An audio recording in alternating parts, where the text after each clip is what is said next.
hiyo maneno president amewekwa pressure, amewekwa in an uncontrolled environment, na kuuliza ni maneno, na uangalie huu mkutano na clips zake uone ni mara ngapi president alijaribu kucontain meeting na watu bado wakarudi university, na walikuwa na posters huko printed by somebody we know, yeah, and I dare say somebody should have been arraigned in court long ago.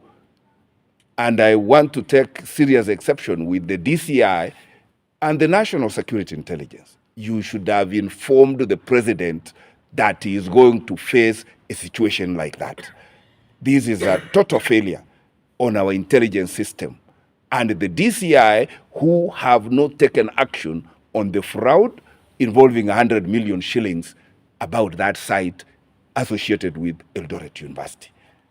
And honestly, having lost 100 million on that site, which is not resolved, how foolish shall we be sitting here as elected leaders to watch another 500 million to go to that bottomless pit? We will not sit back and let that happen. That money is for Nyamira. It must benefit Nyamira.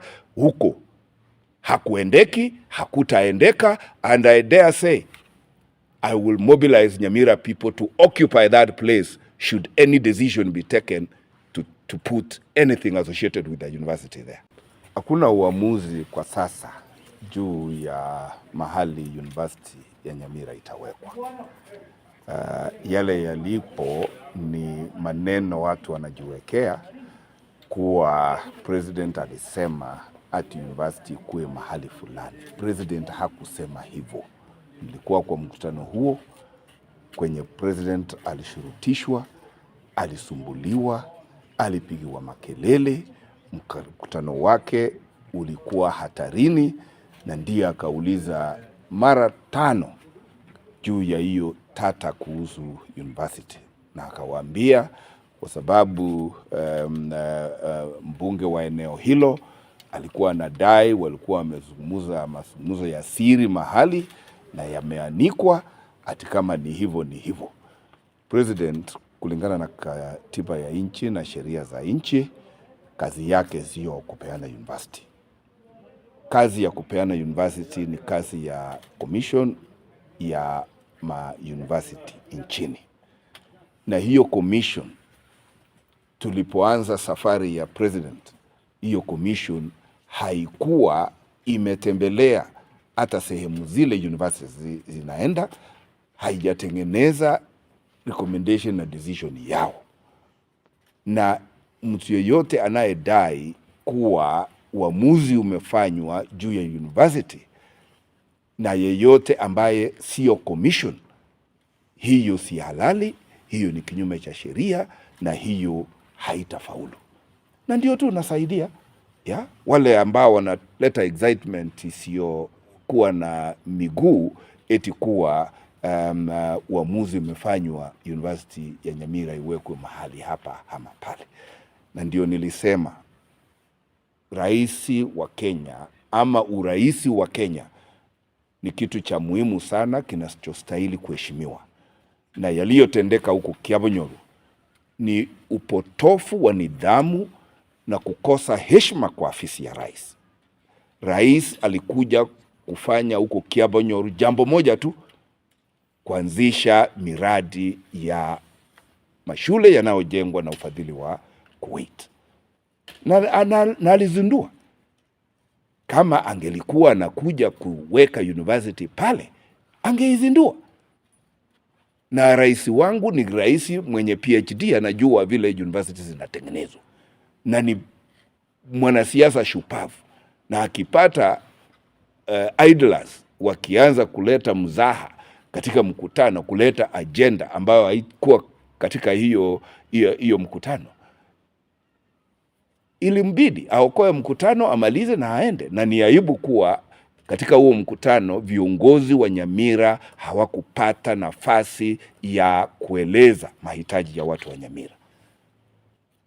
President alikuja kutengeneza university, president alikuja kuzindua Kuwait projects na kusikiza ni nini watu wa Nyamira wanataka. Ni aibu kwetu kuwa hatukupata ile nafasi kwa sababu ya majangili waliosafirishwa kuja kujaribu kubadilisha ajenda ya mkutano wa rais. Na mimi nataka kusi viongozi wenza, yaliyotendeka kule Kiabonyoru yameonyesha sura mbaya zaidi ya uongozi uliohusika na ule mkutano.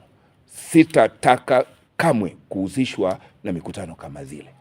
Nyinyi mnakumbuka tumeandaa mikutano miwili ya rais hapa Sirunga, na inastahili iwe kielelezo kwa viongozi wengine. Mikutano ni forum mwafaka ya sisi kuingia na kujadiliana na kusukuma ajenda ya eneo yetu.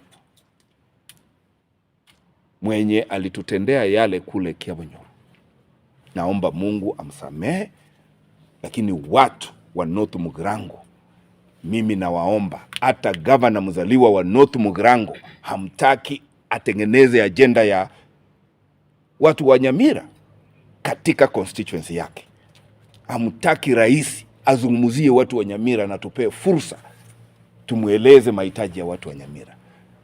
Mimi nilikerwa na sina aibu kusema this is not the face of Nyamira, and that was not a meeting ya watu wa Nyamira. Waliokuwa hiyo mkutano si watu wa Nyamira, ni watu walisafirishwa kwenda huko wakakuja kuhujumu mahitaji na maono ya watu wa Nyamira. Na naomba rais atusamee na asua asamee wale waliohusika na hiyo sarakasi. Kotebia abantu ba Nyamira na Kenya una decision teyende yonsi irarorekane yanchire n'amachiko yabekirwe ase university ya Nyamira guchikubiko. Decision teyo kunende yonsi amangana kuna ku report kunga president njao amwete guseganja university yebe Kiabonyoru omukutano uyu nonale president njanje ti no bikoba byayeta kwaneti buna otebire university yeberega mukutano uyu igosaletiwe n'abantu ba printeretiwe chi poster chiwasamanga te kwana igoro university na bagasalio mukutano gwe president bakumubika pressure nga ne university tutagete kuiwe ne university tutagete kuiwe wakire president ngambu ya mono kiria chete gokora ogwansie birasi byekibese kiri tunyorte kuri kuwe kotebia abantu ba Nyamira na Kenya una decision teyende yonsi irarorekane yanchire n'amachiko yabekirwe ase university ya Nyamira guchikubiko. Decision teyo kunende yonsi amangana kuna ku report kunga president njao amwete guseganja university yebe Kiabonyoru omukutano uyu nonale president njanje ti no bikoba byayeta kwaneti buna otebire university yeberega